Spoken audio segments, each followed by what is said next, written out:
Okay, so I have this problem here, section 9.3. A number of students had a little difficulty with that problem. And in fact, one of you emailed me about it, and that's why I'm doing it as a warm-up here in class. So take a moment to copy this example down. This is being recorded, and we'll go over this problem.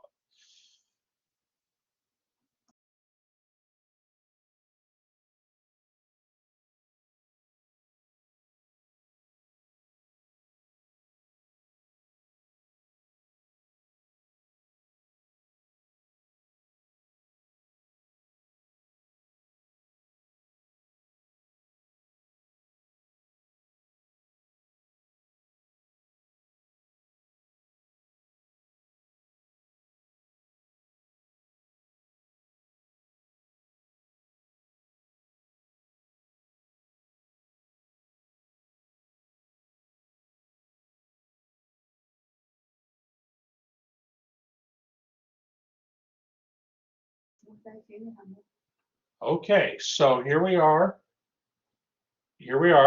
We have a problem where we want to find an acute angle between two lines. Now let's first of all see if that makes sense here. So let me see here. I think I'll use my stylus to draw this. Okay, if you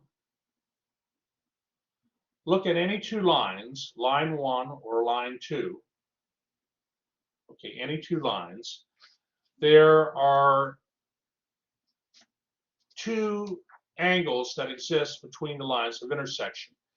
Okay, you have an angle theta, and you have another angle, I'll put it in red, another angle beta, okay? Now, if we're talking an acute angle, how many degrees is an acute angle? An acute angle, the degrees would be between what values? Do you remember? 0 and 90? That's right, Aura, between 0 and 90 degrees. So this is the acute angle here.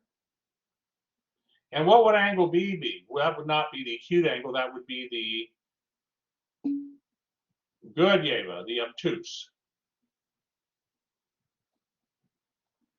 Okay, so two angles.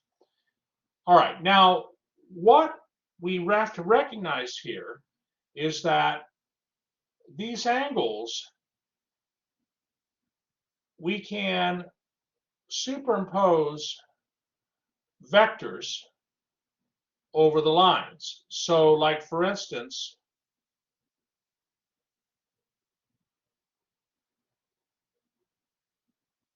and I'm doing it by hand just because it's, you know, here's one vector.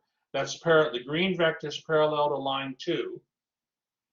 And the pink vector here is parallel to line 1.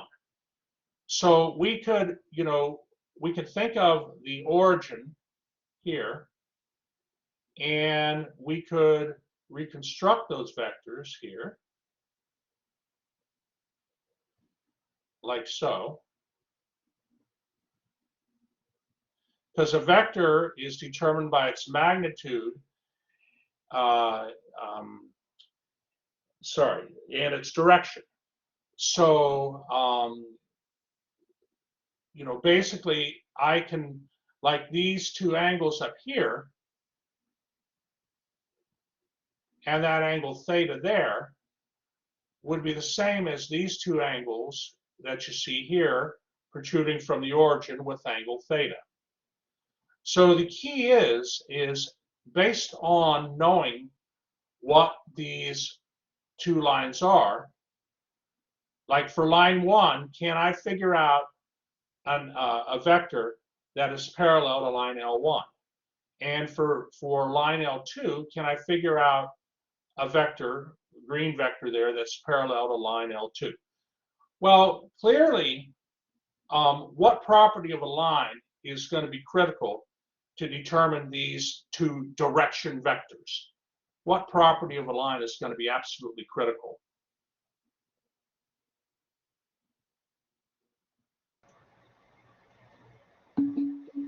That's right, Yeva. Very good. That's right, Simon. Ashifa. Very good. Y equals mx plus b. Okay, so you have a slope and a y-intercept. So the slope is critical. The slope is critical. So what we need to do is we need to take these equations and write them in slope-intercept form. Okay, so on the next page here, let's look at the first line, line L1. Okay, so line L1, okay, that line I write in slope-intercept form. The slope is -1/2, which we recognize as rise over run.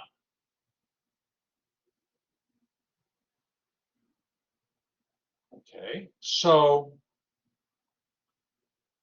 if we were to think about a vector that had that slope of -1/2, if we think about a vector, okay, and obviously the picture before was just a representation. Rise of -1, which means we go down 1, and a run of 2, okay, then here's that vector. Here's the origin. So you see this vector, I mean, it's coming out from the origin. This vector, the tip of it, has coordinates 2 and -1. See that? Got a right angle here.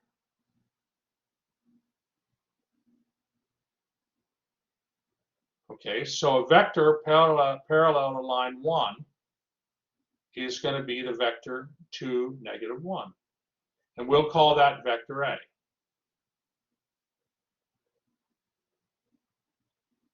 Similarly, for line 2, the slope-intercept form, okay, is y equals 5x minus 2. So again, slope is 5, which is 5 over 1. We have a rise over run. Okay, so draw a little picture here. Here's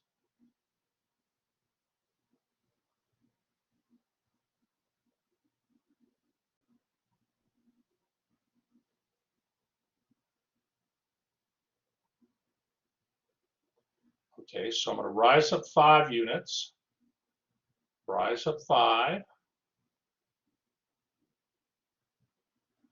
and run over 1. And then here's my vector.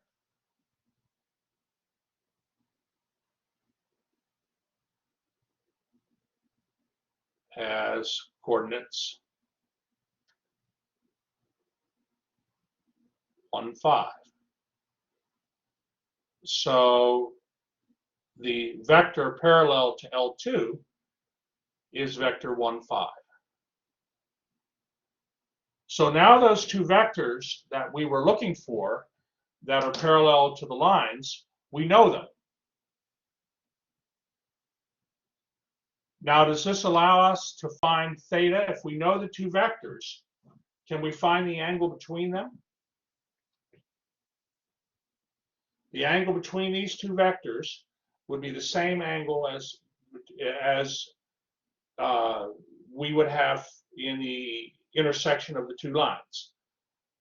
How do we get an angle based on two vectors? What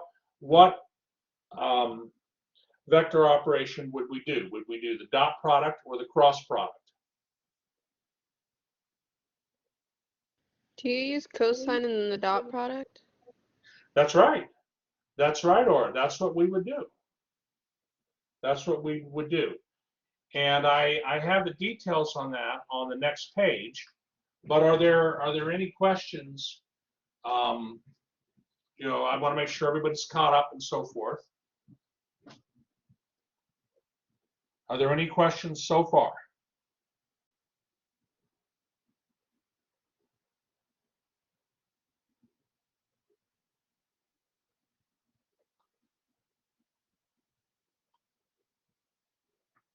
Okay. Well, then here we go to the next page. So again, let me just get that up. The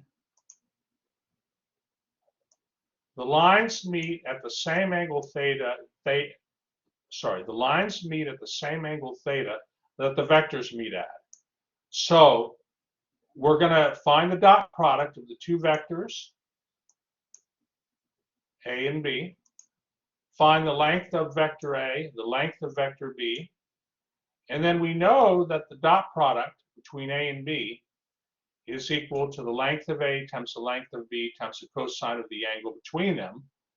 And so the cosine of theta, it turns out, will equal -3 over the square root of 130. So you've done this many, many times in your homework. You've seen this.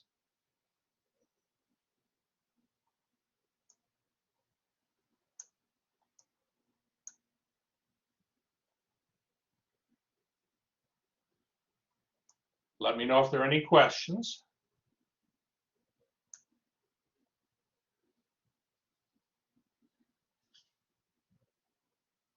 Now, if we take the arc cosine of this -√3 over 130, we have our calculator in degree mode, we would get 105.3 degrees. But is that the acute angle we're looking for, or is 105.3 degrees the obtuse angle? That's right, Yeva, that's the obtuse angle. So, we might put that answer in WebAssign, but it's going to mark it as wrong. How are we going to get the acute angle? Okay, Narina's saying take 105.3 degrees and subtract it from 180 degrees. That's very good. That's very good.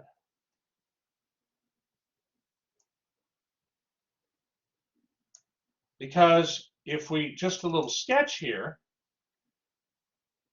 I mean, the obtuse angle and the acute angle have to add up to 180 degrees, right? I mean, here we have to picture just two lines intersecting. Okay, two lines. It's just a general picture, L1 and L2.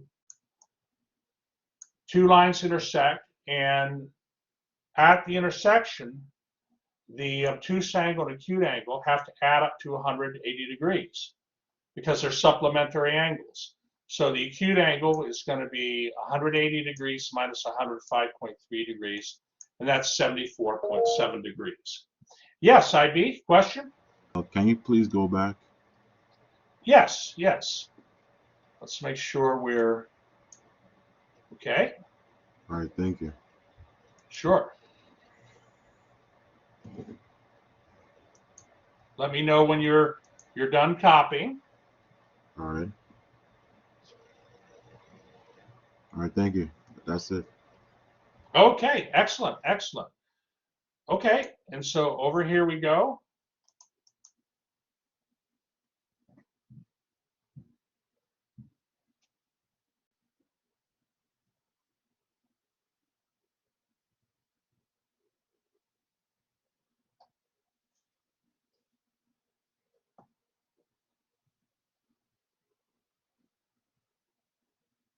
So you see, this problem's a nice problem because it uses a lot of math skills. It would be a great exam problem.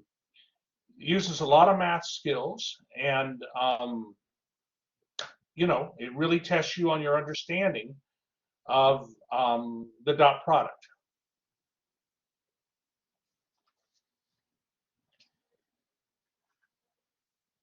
And I wanted to go over that. I noticed in the homework there was not a help aid for this one, so I wanted to go over it with you. We don't always have a chance to go over problems that don't have help aids because this is a fast moving class. But, you know, but I think this is a nice one to do with you.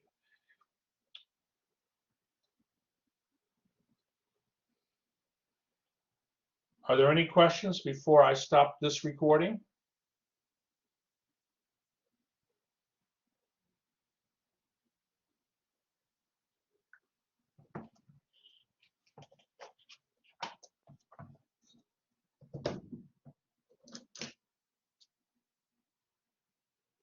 Okay, I'll stop the recording then.